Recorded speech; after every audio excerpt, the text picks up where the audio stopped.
it is bronchial asthma management, and we have included the allergic rhinitis part also briefly. So we'll start with bronchial asthma. So first thing is definition. You must have read it in your pathology classes, even in your physiologic classes also. So basically, this asthma is an airway disease, right? Compared to the other, most commonly we have term pneumonia on our tongue. So compared to pneumonia, which is a parenchymal disease, this asthma is a airway disease, right? So there is a chronic airway inflammation of these airways involved, and yes, there is hyperresponsive airway with reversibility. All right, there is reversibility. Like when the patient is exposed to allergens triggers, the airway get constricted, and after some time, this airway reverses to normal position. All right, so asthma can be classified into atopic and non-atopic type. Then exercise-induced asthma, drug-induced asthma, NSAIDs are commonly associated or culprit in causing this. And then there is cough variant type of asthma where the chief complaint is only mild to moderate cough, right? So students who want exact definition, wait,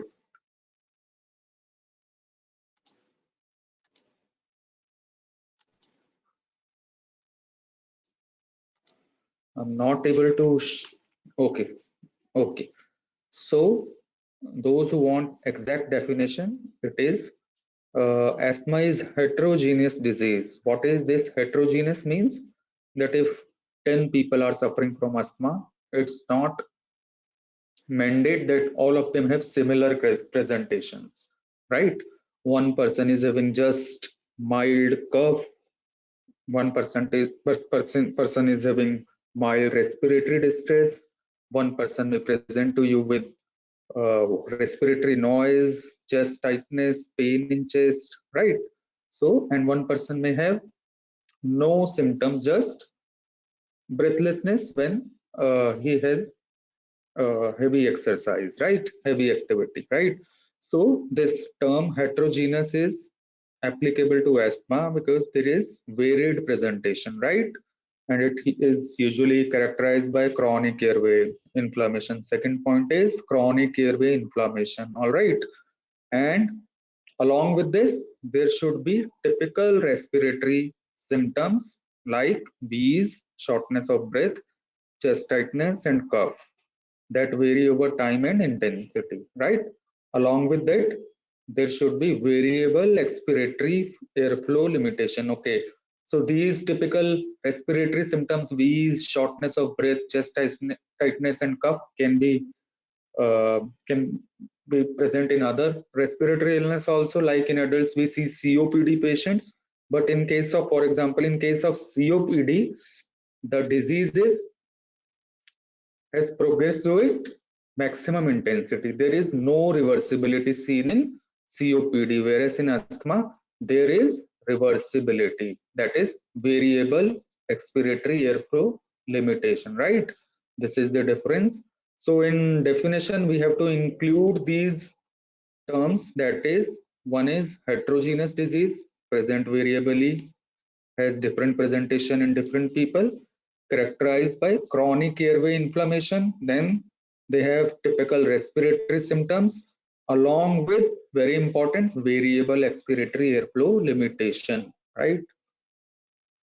Then what are the triggers? We all know various infections, parainfluenza, influenza, COVID, then respiratory syncytial, all these infections. Then exercise can induce bronchoconstriction. Yes, seasonal variation, they are more common in winter seasons.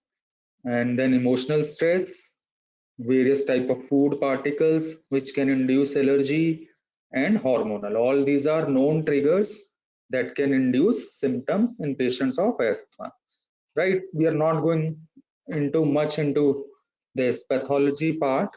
So the main thing is there is antigen presenting cells in response to various allergens. Then there is cascade of pathways. Mainly there is activation of mast cells, and this mast cells further induces leukotrienes, which are potent bronchoconstrictor. Then induction of prostaglandins, which causes mucin increase, vasodilatation, increased permeability. Then there are interleukins 4, 5, 13, which also further recruit eosinophils, these cells, and increases mucin. All right, I'm not going into detail of this pathology. Then if we see this slide, this is cross section of the airway, this, and this is normal one, and this is obstructed airway as seen as patient of asthma. All right, so you can see that there is hypertrophy of smooth muscles. You can see here there is hypertrophy of smooth muscle,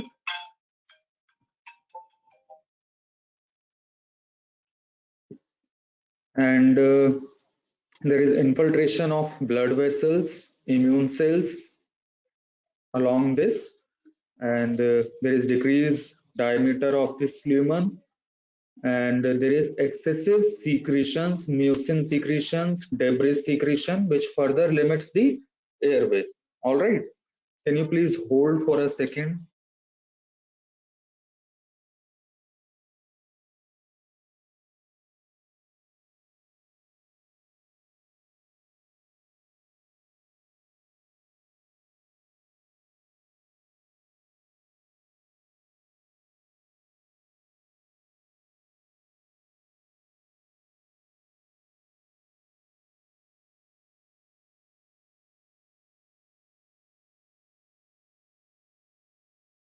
Okay, so you can see here there is thickening of the whole affected airway, right? All right, so what are different processes that are going on in this illness? There is, yes, acute inflammation, which are triggered, which is incited by various triggers, which causes bronchoconstriction, and this bronchoconstriction produces various symptoms, right? Then there is chronic airway inflammation, and if it further increases, it leads to airway remodeling, which is irreversible. So in later stages of the illness, there may be persistent airway airflow obstruction, which can be seen, right? So what are the signs and symptoms? Okay, before that I want to tell you that it is a, I'm repeating it, it is a airway disease. So let me check, let me, okay, so I'm drawing it here only. This is normal airway, you can see here, this is normal airway. Okay, during inspiration, right, when we are breathing in, during inspiration, this airway expands, right? This airway expands physiologically. This airway expands physiologically. All right. So more and more air is entering into the lungs. More and more air is entering into the lung. All right. And during expiration in normal person, right? During expiration, during expiration, this airway will remain same or slightly decreases in constriction, right? Or slightly decreases in constriction. Okay, this is normal physiological behavior of the airways, right? Inspiration, they will expand, so more and more air comes into the lung, right? And during expiration, it constricts. All right. When the person is having asthma, we know that it is a chronic inflammatory disease. There is smooth muscles, thickening of smooth muscles, right? Infiltration of various immune cells. Then there is mucin production, accumulation of debris. All right. and this airway gets narrowed. All right, remember this airway gets narrowed. Now, during inspiration, this airway slightly expands and air enters into the lung with less difficulty in asthmatic patient. All right, during inspiration, this airway expands and air may enter into lungs with less difficulty as compared to the normal person where there is no difficulty at all right. So but during expiration there is further already there is narrowing due to the smooth muscle mucin production, smooth muscle bundling. All right, so during expiration when person exhales, an asthmatic exhales, there is further narrowing of this already narrowed airway. We compare it to this. All right, so during expiration this air will move out of the lungs very slowly. All right, very slowly, because there is narrowing here. All right, so just this physiology, this basic principle will help us in the coming slides to differentiate many things, right?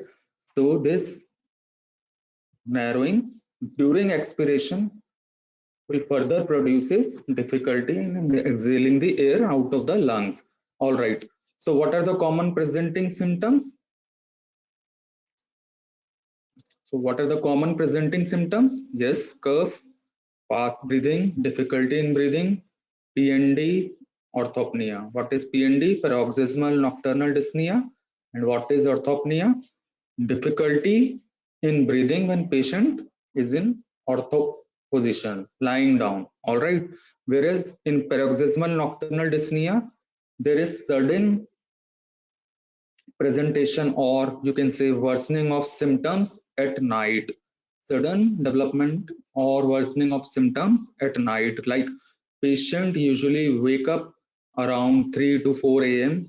suddenly telling you that I'm feeling chest tightness, bouts of cough, difficulty in breathing in case of PND. While in orthopnea, whenever like patient whenever try to lie down, immediately means after 10 to 15 seconds, 30 seconds, patient develop difficulty in breathing. So in PND, basically it is during deep sleep, stage 3, 4, REM sleep. During deep sleep, there is vasoconstriction of the vessels, which produces symptom in already diseased person, right? Whereas in orthopnea, if the patient is having congestive cardiac failure, so in that case, whenever patient try to lie down, there is distribution of fluid to the apex in lying position, and patient will present you the symptoms like difficulty in breathing, breathlessness, all right. So this is basic difference between PND and orthopnea. And then yes, patient may present with chest pain if the constriction is very severe. Yes, patient may present with cyanosis in that case, and cyanosis, prolonged cyanosis may result in irritability, drowsiness, lethargy, altered sensorium, and also seizures, which are hypoxic seizures. All right. So these are common presenting symptoms. Now we move to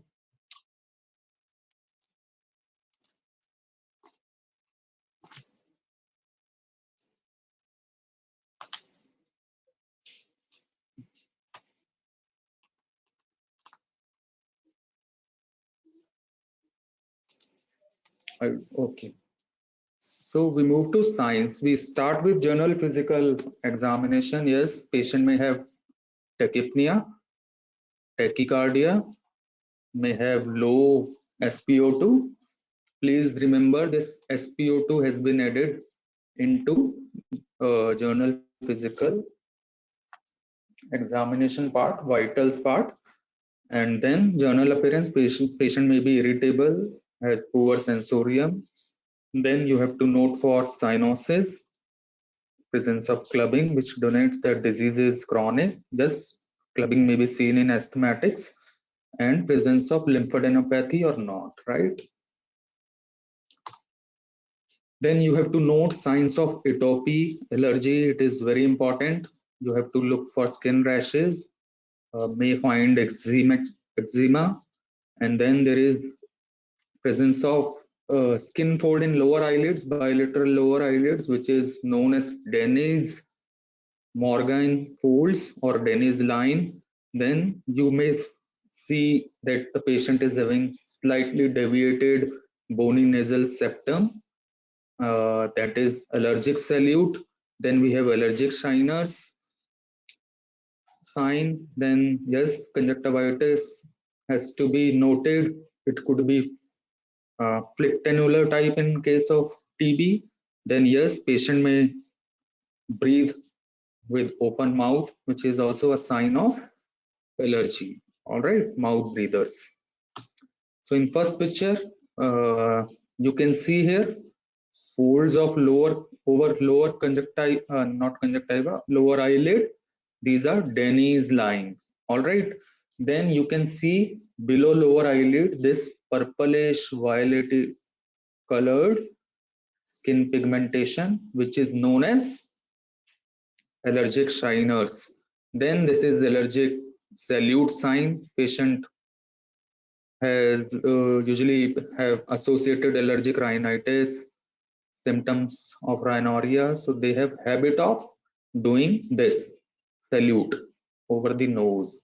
All right, then you can have see, because of this you can see a line, hyperpigmented line or fold at the nasal bone and septal bridge, between nasal bone and septal bridge. All right, okay.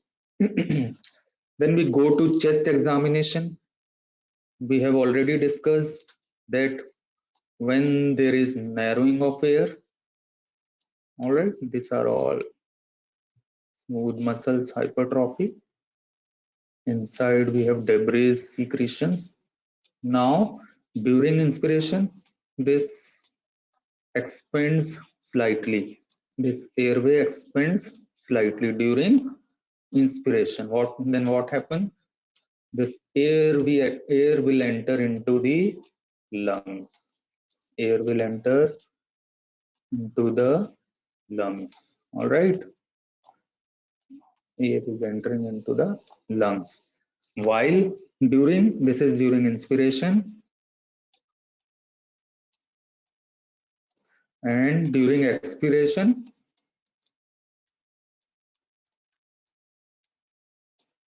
this further constricts. All right. This further constricts. All right. During and yes, this further constricts. Then from the lung, this air will move very slowly to the outer environment, right? Because there is narrowing, and during expiration this narrowing further increases, and this air is moving out of lungs very slowly. All right. So even before the expiration ends, the next stimulus of inspiration begins, and this air emptying will not occurs completely in this asthmatic patients, right? So gradually there will be air trapping inside the lung. All right, air is not emptying completely, and there is air trapping inside the lungs. Hope you're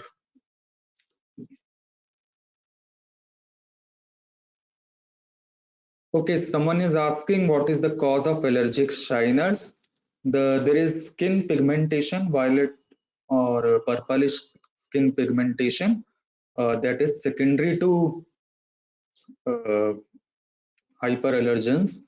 Like we see similar skin color or skin changes over the eczematous parts, wherever there is pressure over bony points like over elbows and over knees. there is skin changes.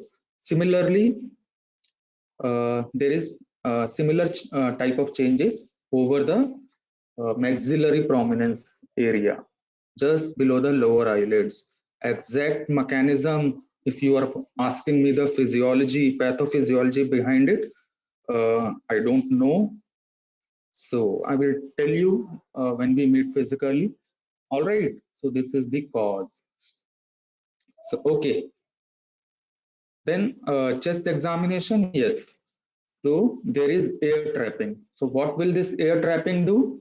It produces hyperinflated chest, barrel-shaped chest, hyperinflated chest. All right. On percussion, you may find there is a lot of air inside the lung. You may find hyperresonant note on percussion, right? Then one more thing, second thing, if this air moves through a narrow airway instead of a normal diameter airway, if this air moves through this narrow airway, then what type of sound it produces? It produces musical sound, CT like sound, whistle like sound. What is that? It is called, all of you are telling wheeze, thinking of wheeze. No. Yes, it is called wheeze, but it is called bronchi. All right. Bronchi, if you are using stethoscope over chest for auscultation, and it is known as wheeze when you are using, when the sound is audible using our naked ears. Okay. If you are using stethoscope, all right, you are using stethoscope to hear these musical polyphonic notes, it is termed as ronca. Don't say wheeze for that. All right. If yes, it is audible externally, patient is giving history that हमें तो इसमें सीटी जैसी साए साए आवाज सुनाई देती है बच्चे में, तो yes, these are wheeze. All right. And this wheeze indicates that the disease is severe, the constriction is severe. All right, compared to ronca. Now next is crackles. Crackles. All right, what are crackles? So this is the airway. I'm drawing it here. This is constricted airways. All right, narrow out lumen. Then inside the lumen, there is secretion, mucin production, debris, cellular debris. All right, at different sites. All right. So whenever this air is moving inside via this path, all right, whenever there is movement of air inside this path, this mucin secretion will move along this with the air movement. All right. So this will produce a noisy sound like a water is moving inside a bottle. If you take an empty bottle, plastic bottle, you may find drops of water inside that bottle, the ribs of the bottle, and when you blow air through that, you may hear the sound of these small water droplets moving inside, right? Similarly, in the alveoli, when this fluid is moving during inspiration, this will produce noise like water bubble is bursting. These are known as crackles, all right, not crepes, crackles. Crepitations term is used. Wait, there is some. Yes, I'm telling you. Question by Nilayan Sarkar. Sir, why crackles in asthma, not in pneumonia, right? Your question is this, right? So yes, let me explain it with a case of pneumonia. This is alveoli. All right. These are sacules inside the alveoli.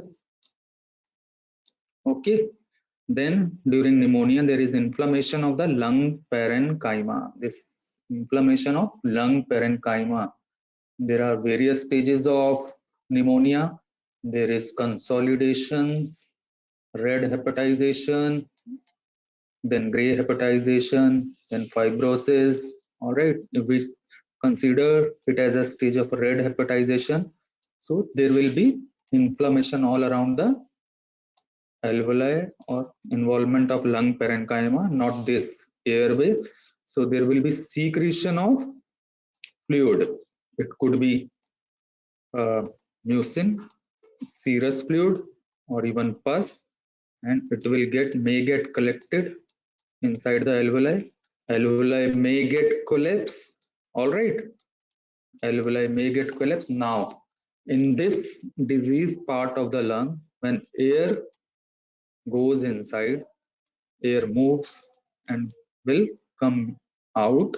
So these fluid particles also move along with this air, and the collapsed part of the alveoli will also try to partially open up, right? So this movement of fluid inside the alveoli and opening of the collapsed part and shifting of this fluid produces sound like bubbles are bursting. All right, similar sound. So it is called as crackles. Whereas the question is, in case of asthma, yes, instead of this alveoli sac, there is airway, narrowed airway, and there is secretion of fluids inside this airway. All right, secretion of fluids inside the airway, and during inspiration and expiration, this fluid mucin will move along with the movement of air and will produce similar sound. Instead, it is more louder than the crackles seen in cases of pneumonia, right? So, crackles can be seen in patients with uh, asthma. All right. I hope I have answered the question right. Nilayan. All right, Nilayan. Okay, so on chest examination in airway disease, now it's very easy to remember this. In airway disease, there is hyperinflated chest on inspection. Then on percussion, you may get hyperresonant, not may, you will get 100% hyperresonant chest if the patient is suffering from airway disease, unless it is very mild. Then you may find rhonchi. If it is more severe, can be heard externally without stethoscope, then it is wheeze. Then yes, crackles may be present. And in case of airway disease, crackles can be both inspiratory and expiratory, whereas in pneumonia, they are mainly inspiratory, right? Uh, this is for postgraduate students only. You just know that crackles can be found in cases of patients suffering with airway disease or cases of asthma, right? If this constriction is very severe, right, just you may found there is very diminished or absent air entry, right? It is a very ominous sign. Patient has to be immediately taken into intensive care unit, may need intubation. So absence air entry or auscultation of air in the asthmatic patient has to be considered very seriously.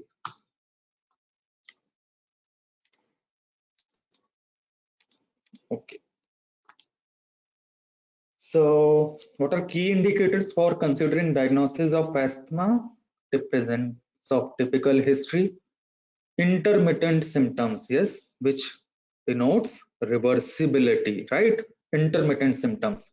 Then association of symptoms to the triggers, weather change, dust, smoke, exercise, infection, pollen, emotional stress, chemical dust. Then yes, presence of diurnal variations, presence of family history, very important, and presence of atopy, allergic rhinitis, skin allergies, very important, right? Okay. Then we have early childhood risk factors assessment for persistent asthma. Yes, if there is major criteria, then minor criteria. Major criteria, if there is presence of history of allergy like eczema, parents are suffering from asthma, And there is proven inhalant allergen sensitization. These are all major criteria. Then minor presence of allergic rhinitis, wheezing apart from seasonal cold, then more than 4% eosinophils, and food allergen sensitization. Then we may predict that the child is possibly suffering from early onset asthma. All right. Whereas apart from this possibility, how we make definite diagnosis? Yes, we make definite diagnosis using few investigation. The most important one is doing lung function test. All right, lung function test. So how do we diagnose a case of asthma? Typical respiratory symptoms, then demonstration of expiratory airflow limitation using lung function test. So what are these lung function tests? Before lung function test, there are yes few blood investigations like eosinophilia and Ig level. There are not specific, can be found in any allergic conditions, so they are not specific, but yes, you can use them to aid your diagnosis, nothing much. Then similarly, the radiological investigation, you can rule out other etiology like foreign body ingestion, tuberculosis by doing radiological investigations, but specific tests that can be performed is spirometry and allergy test. Now these days allergy tests are outdated because we have so many allergens which can induce this symptom. So these tests are outdated. So we have left with one test only, that is spirometry. All right. So what is spirometry? So the child is blowing the air through a device. Inside this device, there is a sensor which will sense the speed and the speed on the timing axis. It's actually a software. There is inside there is a sensor which will sense the speed and volume of air that has been passed through this tubing. All right. So this machine is like this. This is a mouthpiece, and it is connected to the either this small size device or a computer.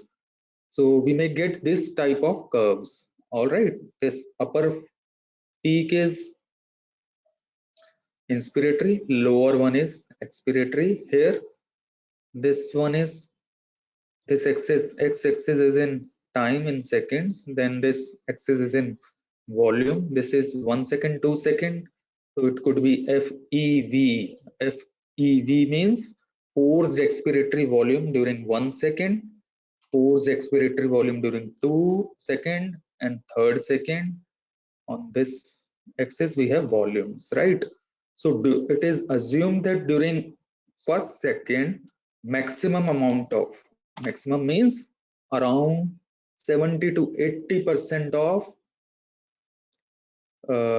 lung air expelled out during this.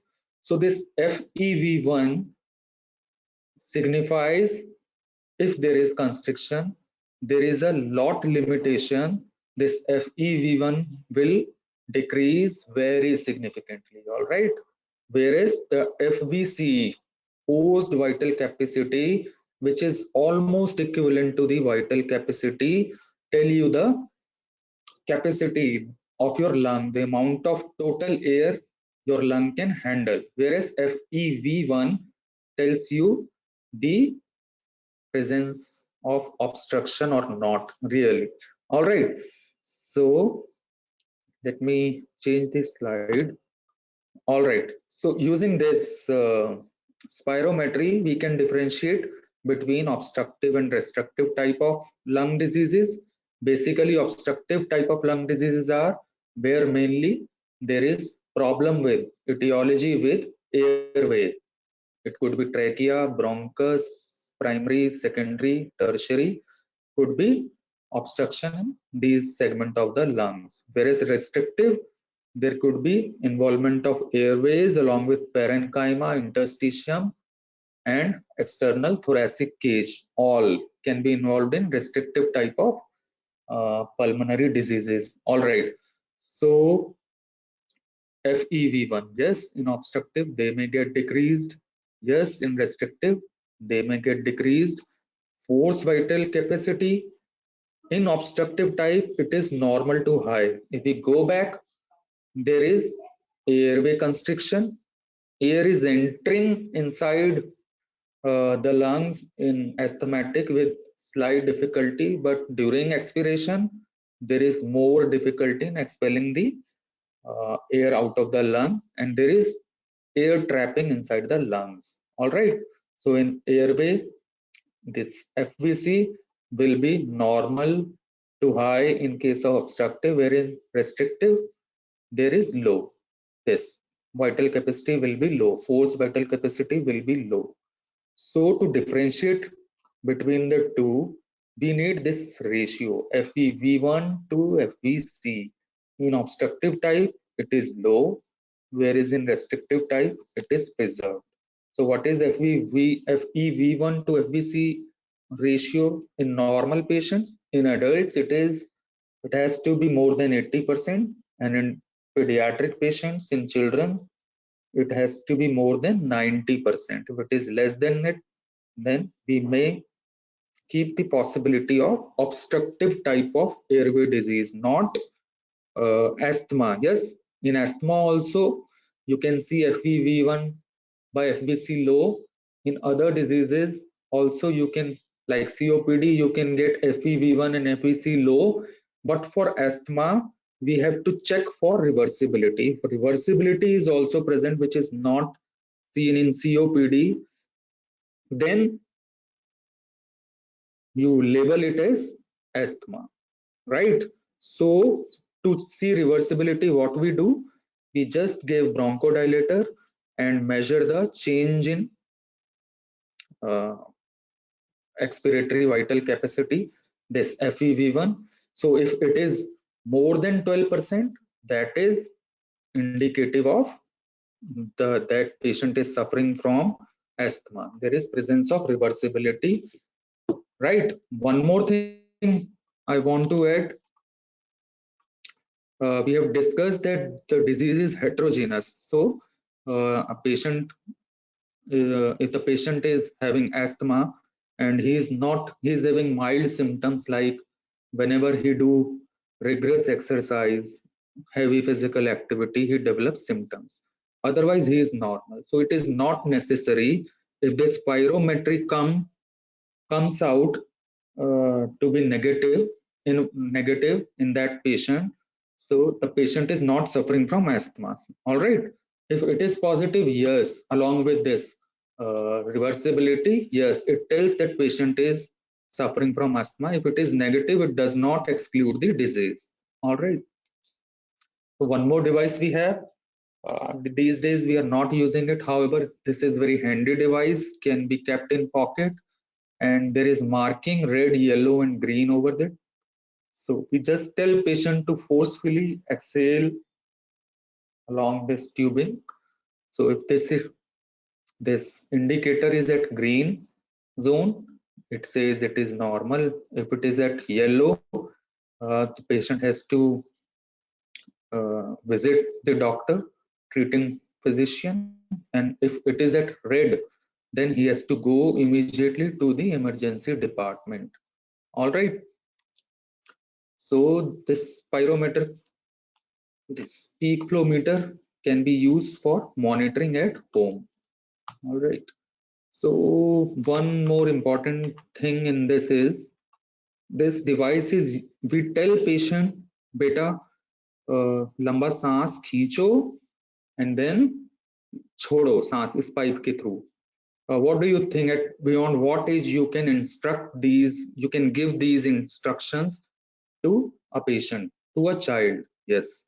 So at before 5 years of age, it is very difficult to conduct this spirometry in the pediatric age group, right?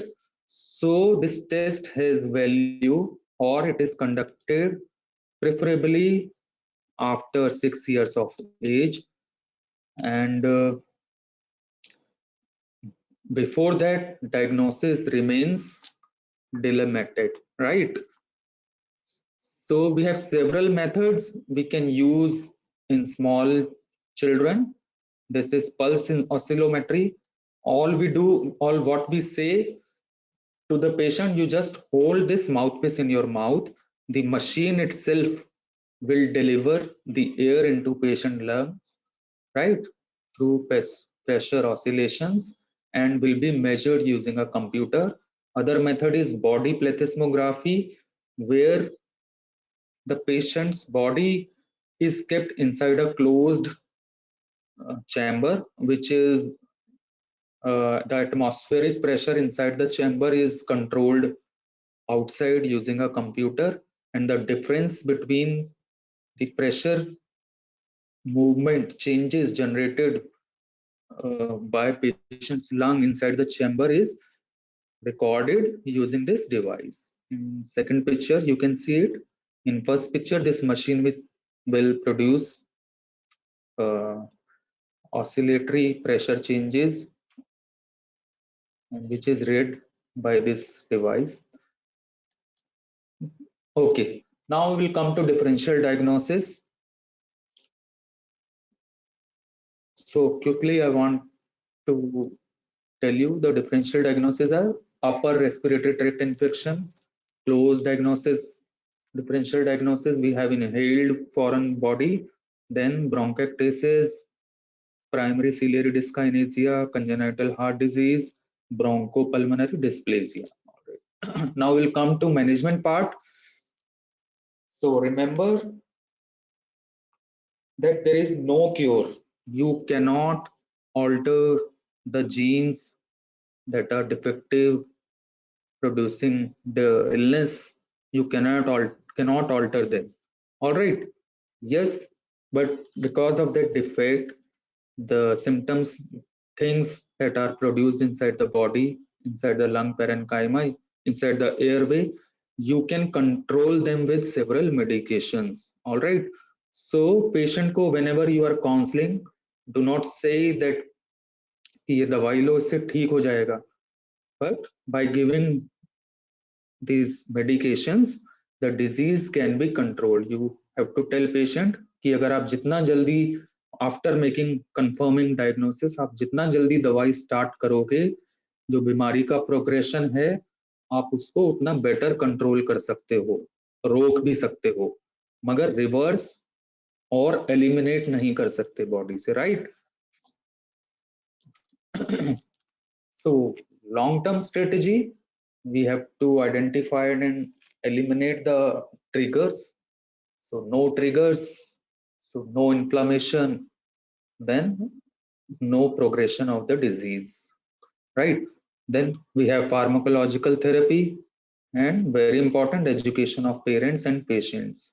So why it is important?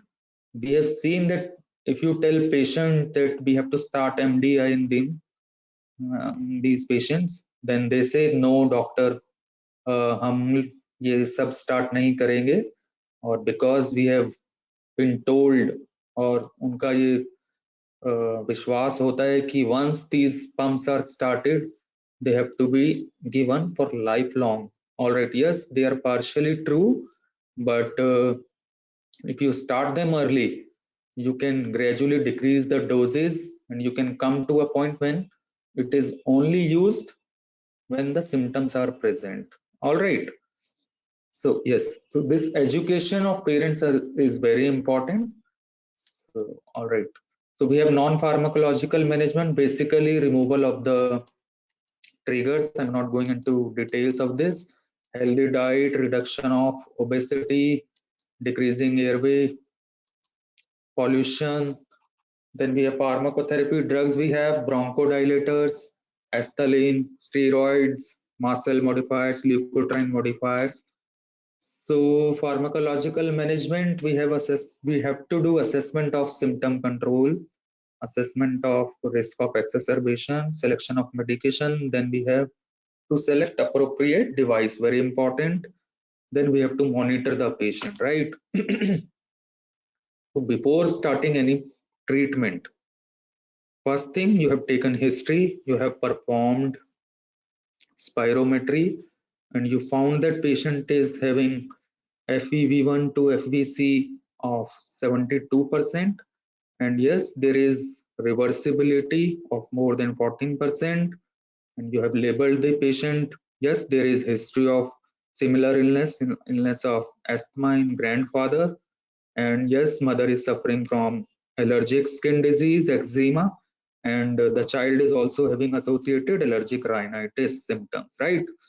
So you have diagnosed the child with asthma. Now, which drug you have to start, whether how to decide, right? Okay, for to decide that we have to classify the asthma severity. All right, to decide that we have to classify asthma severity, then we will be able to choose appropriate treatment plan. All right, once the treatment is started, the patient is having good control, right? How do we define good control? We will check it in the coming slides. Then we have to step down the treatment if the patient is having good control. If the control is poor, we have to step up the treatment. Before making a step up, please ensure several things. Like I will discuss this in coming slides, right? So how do we assess the symptoms? This chart you have in your books. I'm not going into detail. Basically, we have to check the presence of daytime symptoms in a week, nighttime symptoms in a month. Use of long-acting beta agonist is equivalent to daytime symptoms, right? Whenever the patient is having daytime symptom, patient is using long-acting beta agonist. So these 2 points are similar, same. All right. Then physical limitation and presence of acute exacerbations. So this is the chart. We classify as per these symptoms. It is different for age less than 4 years and more than 5 years. And we have intermittent type, mild persistent, moderate persistent, and severe persistent. Okay. All right. If the patient falls into mild persistent, we have to start from step 2. The wait. The patient is having severe persistent, we may have to start with step 4 or 3. If a patient is having intermittent, we have to start from step 1. All right. So what are these steps? In step 1, we have to give low dose inhaled corticosteroids whenever short-acting beta agonist or bronchodilators are taken. Previously, it was only short-acting beta agonist. Very important. This change has been made last year only.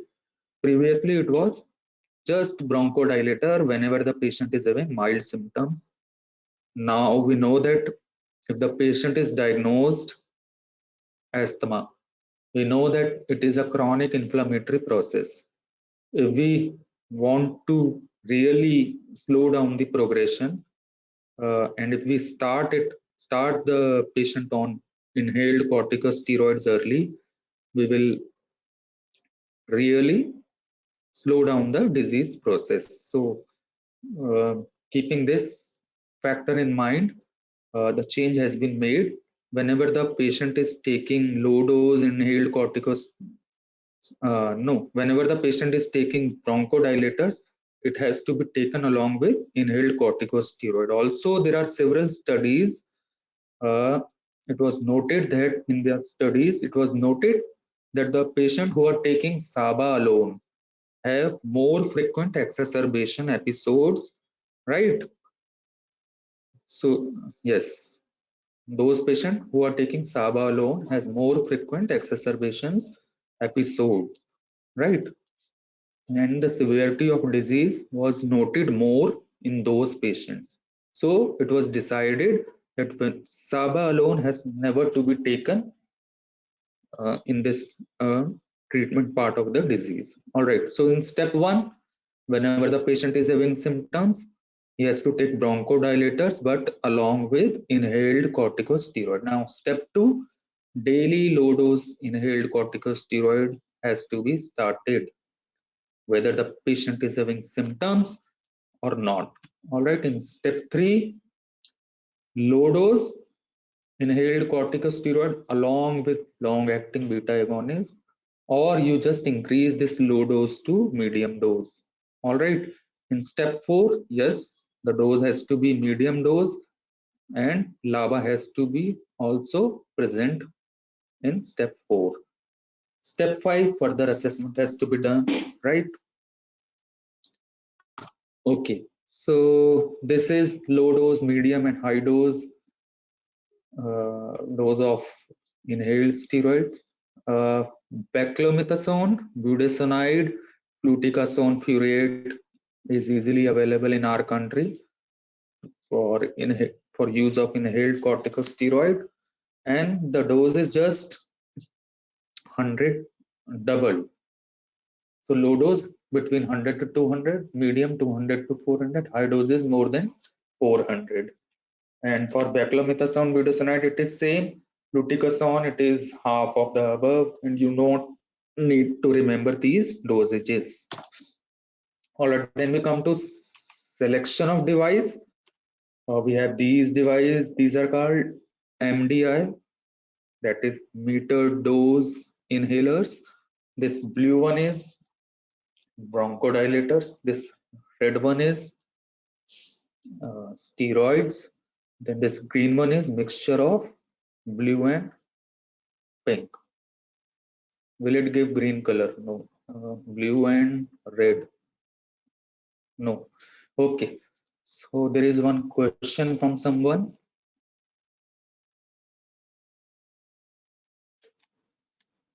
Yes, Shreya Sood. He is asking, in case of mild intermittent asthma, we never use daily administration of drugs for control. Yes, there is controversy. If the patient is less than 6 years of age, in which we suspect that after some period, these episodes, like before 6 years of age, you cannot perform spirometry, so you cannot label the patient as asthmatic, right? But using several parameters we discussed, like presence of family history of asthma, presence of allergy, eczema, eosinophilia. On that basis, if we label a child early onset asthma, yes, we can start these drugs. But if the symptoms decreases and we perform spirometry at the age of 6 at the age of 6 years, and we found no reversibility, normal FEV1 to FVC ratio, which can be found in asthmatic also, but absence of symptoms, resolution of symptoms, yes, you can stop these drugs. All right. Whereas in patient more than 6 years of age, you have confirmed the disease using spirometry and started these drugs, you have to start it for long period.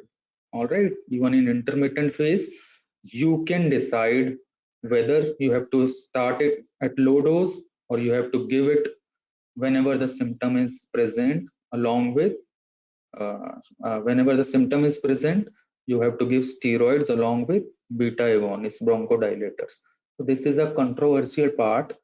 So if the patient is having mild intermittent disease less than 5 years of age, you don't have to start these. You have to just give whenever the patient is having symptom, give Asthaline along with Budecort whenever it is required. The patient is more than 6 years of age, you have confirmed the disease using spirometry, you have to start Budecort low dose inhalation, and some prefer to wait further, like 7 to 8 years, 9 years. Even at this period of age, 8, 9, 10 years, the disease goes away. All right, if it is not confirmed asthmatic, right? So as I said, even if the spirometry is negative, you cannot rule out the disease.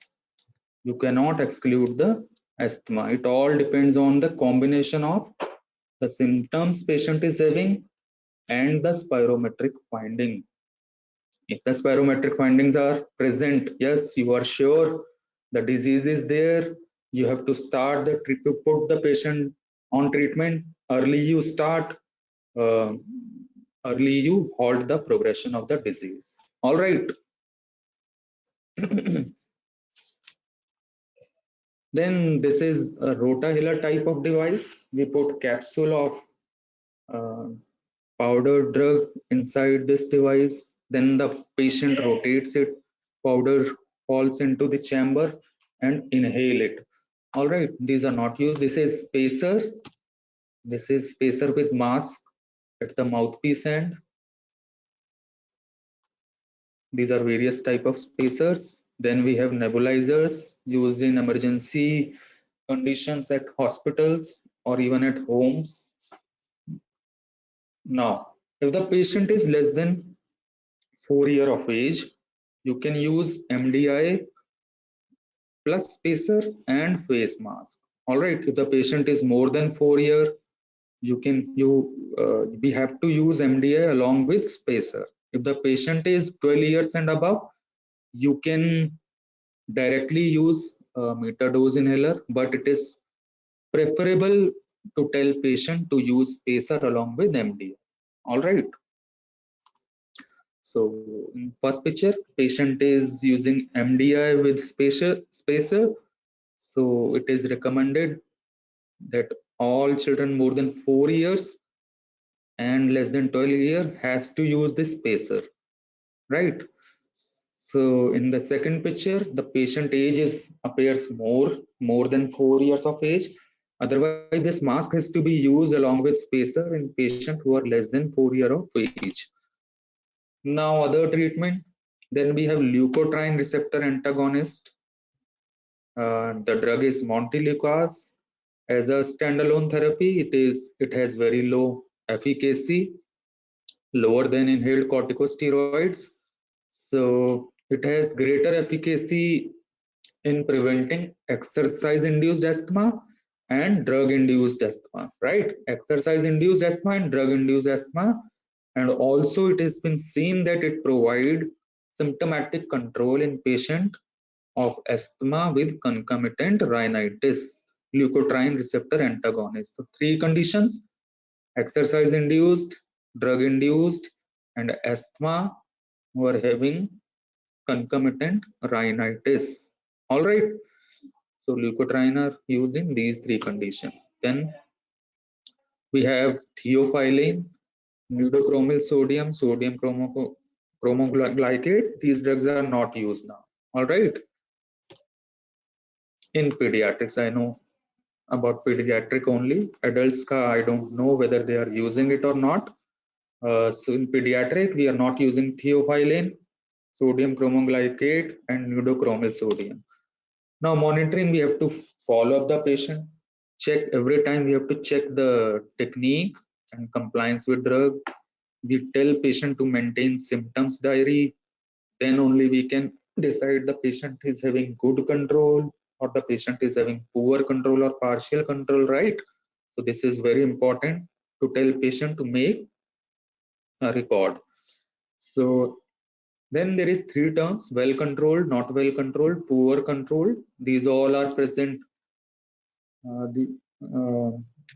all are based and classified as per the daytime, nighttime symptoms, physical activity, use of long-acting, short-acting beta agonist, and exacerbation, as it was asked in the classification part, right?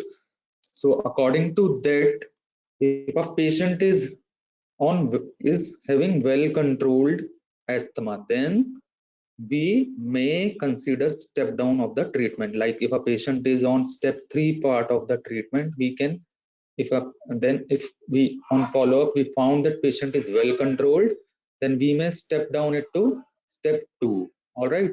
If the patient is not well controlled, then we step up the treatment. All right.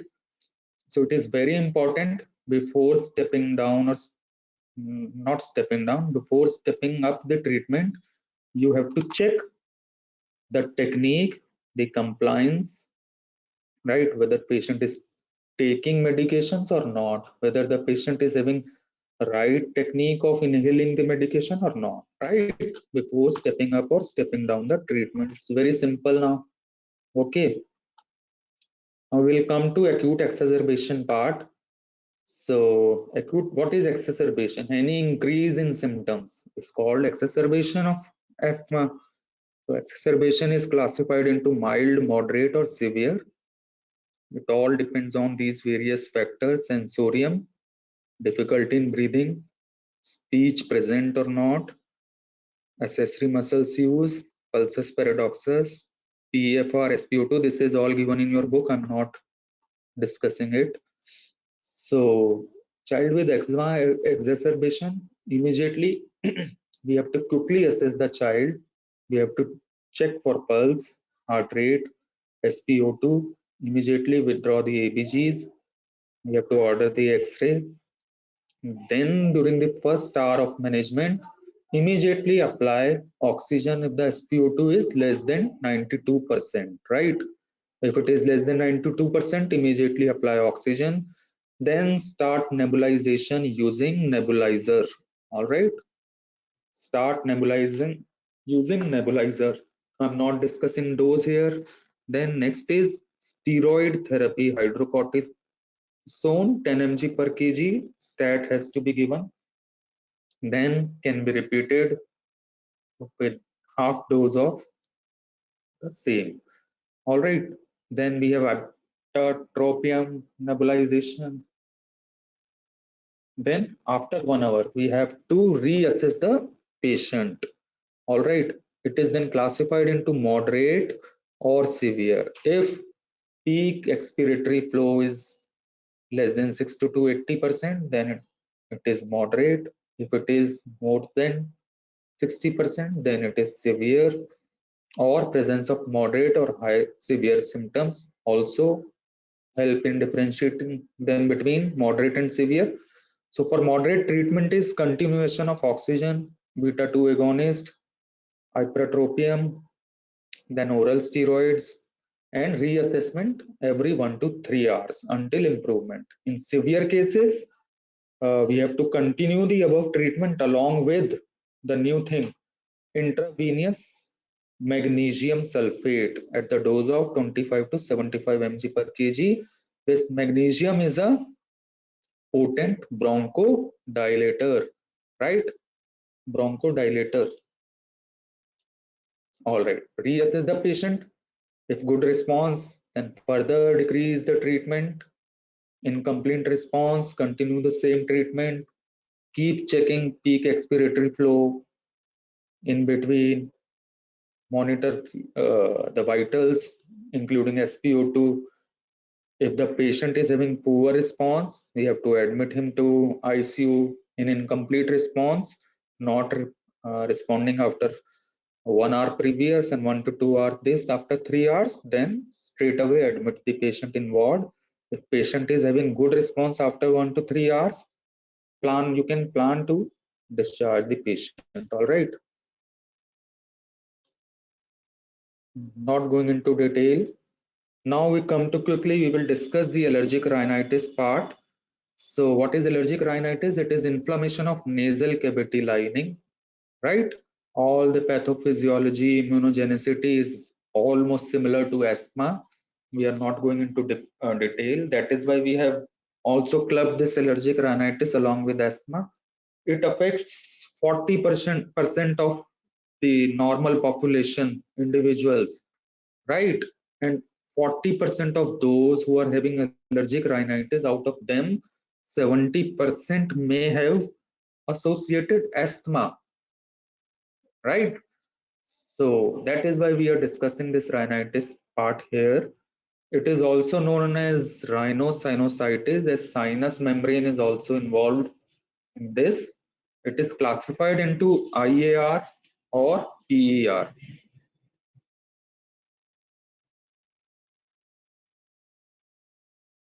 So IAR is intermittent type of allergic rhinitis, and PER, this is some may confuse you. PE means, previously it was, the term was perennial. PE is persistent type of rhinitis. IAR is intermittent allergic rhinitis. PER is persistent allergic rhinitis. So this is classification. So how do we classify whether the patient is having intermittent or persistent type? In asthma, we have several factors like daytime symptoms, nighttime symptoms, use of SABA, LABA, and activity, presence of number of exacerbation. On that basis, we used to classify the asthma into intermittent, mild, moderate, persistent type of asthma. And according to that classification, we start the patient on step, the equivalent step part of the treatment, right?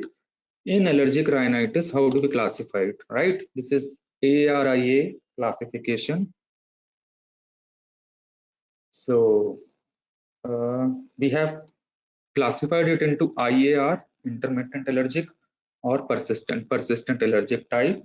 In intermittent and persistent, it could be intermittent mild or intermittent moderate to severe type, or it could be persistent mild or persistent moderate to severe type, right? Intermittent if symptoms are less than 4 days per week or for less than 4 consecutive weeks. Persistent if it is more than the above described, right? Mild and moderate severe. If these 4 things are present, it is moderate to severe. If these 4 things, any one of them is present, it is moderate to severe, and absence of all of these is classified into mild type. So what are these things? Presence of sleep disturbance, disturbance of daily activity, poor performance in school and work, and other troublesome symptoms.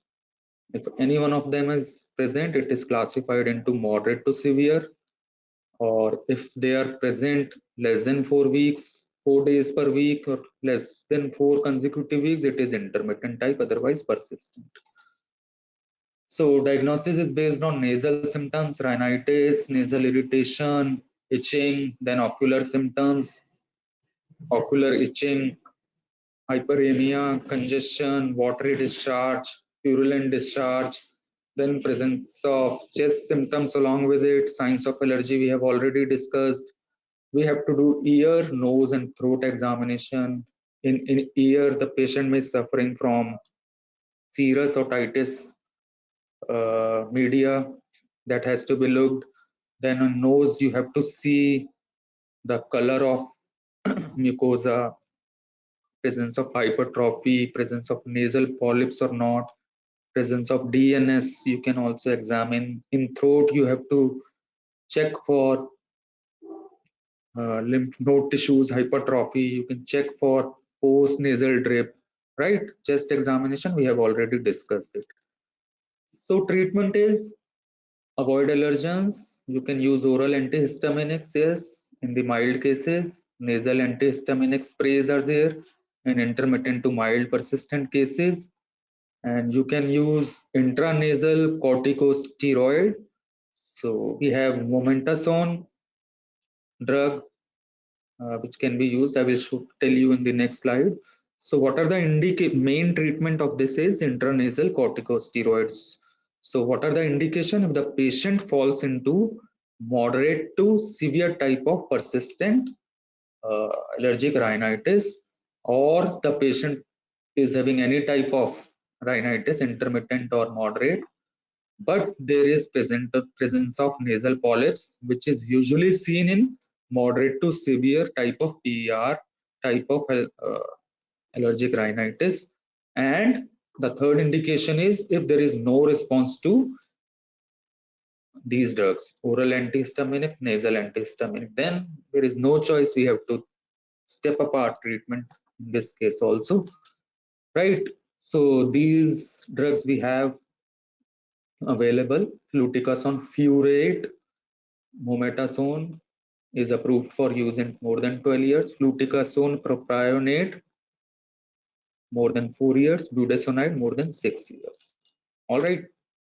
So thank you. I hope you liked the presentation, the explanation method.